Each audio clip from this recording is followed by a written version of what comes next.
Hello guys, कैसे हैं आप सभी। आई होप कि आप सब बहुत अच्छे होंगे एंड अपनी अपनी पढ़ाई में ज़रूर व्यस्त होंगे।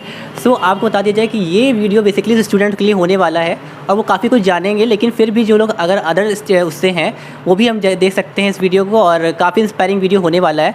सो सबसे पहले तो हम कहेंगे सा विद्या या विमते। स्टार्ट करने से पहले आप देखिए सर का ये सोशल मीडिया पर ट्रेंडिंग वीडियो चल रहा है। सर का इस समय आपको बता दिया जाए, ये आपको फेसबुक पर, यूट्यूब पर अगर आप बेसिक एजुकेशन ऑफ लाइब्रेरी डालेंगे तो उस पर मिल जाएगा। इसके अलावा हम आईडी आपको मेंशन कर दे रहे हैं।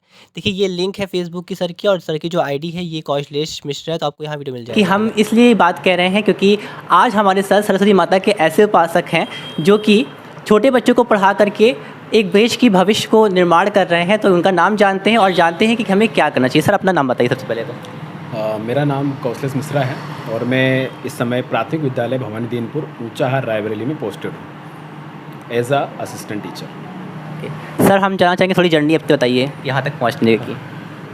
मेरी जर्नी ऐसी थी कि ग्रेजुएशन के बाद आप सभी जानते हैं कि टीचिंग के लिए बीटीसी या बीएड करना होता है, तो मैंने बीटीसी किया और उसके बाद एक उत्तर प्रदेश सरकारी तरफ से वैकेंसीज आई। उन वैकेंसी मैंने फॉर्म डाला और वहाँ से मेरी नियुक्ति हुई और नियुक्ति में पहला ही स्कूल मुझे प्राथमिक विद्यालय भवानी दीनपुर ऊंचाहार रायबरेली मिला।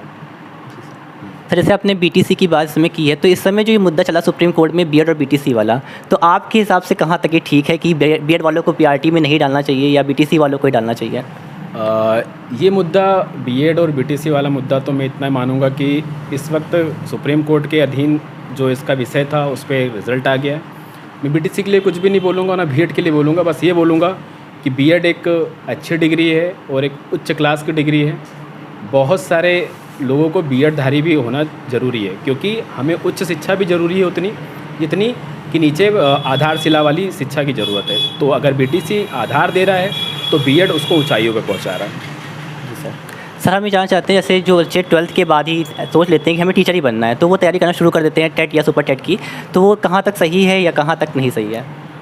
अगर उनका सपना है कि एक टीचर बनना है तो मैं पहले ही बोलूँगा कि डेडिकेशन के साथ टीचिंग करने आइएगा। दूसरी बात है कि अगर पीआरटी की टीचिंग कर रहे हैं तो अपने अंदर ये बात पूछ लीजिएगा कि सैलरी के अलावा भी दूसरी चीज़ें हैं जो बच्चों के साथ करनी होंगी, क्योंकि बच्चे हैं वो, और वो बच्चे कैसे होते हैं, बंदरों की तरह होते हैं, शैतान होते हैं और समझना होता है। तो अपनी स्किल्स को भी जानिएगा कि आप बच्चों को पढ़ा सकते हैं या नहीं पढ़ा सकते हैं, वरना अगर सपना सिर्फ सैलरी के लिए सजा रखा है तो ये शायद अपने लिए ही गलत होगा। सर हम जानना चाहते हैं जैसे कि जो सब्जेक्ट होते हैं यहाँ पर जो हम लोग पढ़ते हैं सुपर टेट में, तो इसमें एक सब्जेक्ट होता है teaching skills and child physiology, तो उसका क्या रोल होता है जब हम पीआर टीचर बन जाते हैं उसके बाद? सीडीपी का बहुत बड़ा महत्व है, क्योंकि आप अगर किसी को जानेंगे नहीं तो उसके बारे में कैसे पढ़ा पाएंगे। सीडीपी यही हमें सिखाती है कि हम बच्चों के मानसिक चीज़ों को जानें। अगर बच्चा सामने बैठा है और वो किस प्रकार की हरकतें कर रहा है, किस प्रकार के अपनी बातों को रख रहा है, ये सीडीपी ही हमें बताती है। जैसे एक बच्चा सामने बैठा हुआ और चुपचाप बैठा हुआ है, अगर वो बातें नहीं कर रहा है तो इसका अर्थ है कि वो कहीं ना कहीं कुंठाग्रसित है। किस चीज़ से है, यही सीडीपी हमको सिखाती है कि हमें पता करना होता है कि बच्चे के मानसिक लेवल पे क्या उसके साथ हो रहा है। सर जैसे आजकल के जो यूथ्स हैं जिन्होंने टेट निकाल लिया, सुपर टेट निकाल लिया, सी टेट निकाल लिया है, लेकिन वैकेंसी नहीं आ रही है आजकल, तो बच्चे बहुत ज़्यादा परेशान हो जाते हैं या डिमोटिवेट हो जाते हैं, तो उनके लिए कुछ कहना चाहेंगे? डिमोटिवेट मत होना। क्या है कि ज़िंदगी रिजल्ट का नाम नहीं है मित्र। ज़िंदगी में ये नहीं होता है कि हमने आए और 100 रन मार दिए, नहीं। ज़िंदगी का मतलब होता है कि हमने मैच को ख़त्म किस तरह किया। कभी कभार आपने देखा होगा कि सचिन तेंदुलकर और सहवाग उतरते थे, 100 रन मानते थे, लेकिन उसके बाद भी कभी कभार इंडिया हार जाती थी। तो इंडिया हार जाती थी, क्यों हार जाती? क्योंकि पूरा मैच खेला। हमें अपनी ज़िंदगी को पूरा खेलना होगा और अंतिम में हमको देखना होगा कि हमारा रिजल्ट क्या है। उसके पहले ये कभी मत सोचना कि हम हार गए या हम जीत गए। जीतेंगे, ज़रूर जीतेंगे। पीआरटी नहीं बनेंगे तो हो सकता है पीजीटी बनेंगे, पीजीटी बनेंगे तो हो सकता है प्रोफेसर लेवल पर जाएंगे, हो सकता है इससे भी बेहतर ज़िंदगी कुछ हमें देना चाहती है। इसीलिए डेडिकेशन बनाए रखना, मेहनत करते रहना।